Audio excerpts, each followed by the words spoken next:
ಗಂಗಣಪತಯೇ ನಮಃ.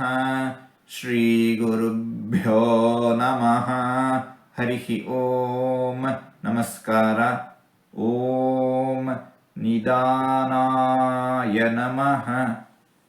ಭಗವಂತ ಕೊಟ್ಟಿರುವ ನಮ್ಮ ಸಾಧನಾ ಶರೀರವು ತಾತ್ಕಾಲಿಕವಾದದ್ದು ಅಷ್ಟೇ ಅಲ್ಲ, ಬ್ರಹ್ಮಲೋಕದವರೆಗಿನ ಲೋಕಗಳು ಸ್ಥಾನಗಳು ಶಾಶ್ವತವಲ್ಲ, ತಾತ್ಕಾಲಿಕವಾದದ್ದು.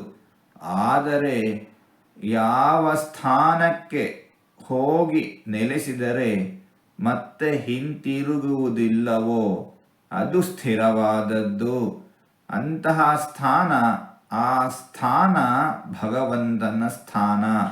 ಹೀಗಾಗಿ ಭಗವಂತನನ್ನ ನಿಧಾನಾಯ ನಮಃ ಎಂಬುದಾಗಿ ವಿದ್ವಾಂಸರು ವರ್ಣಿಸುತ್ತಾ ಇದ್ದಾರೆ.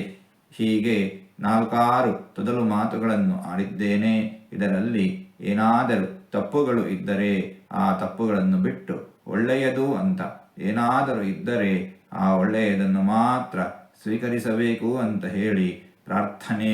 ಈ ನುಡಿಗಳನ್ನೆಲ್ಲ ಆಡಿಸಿದ ಭಗವಂತನಿಗೆ ಸರ್ವವೂ ಸಮರ್ಪಿತ.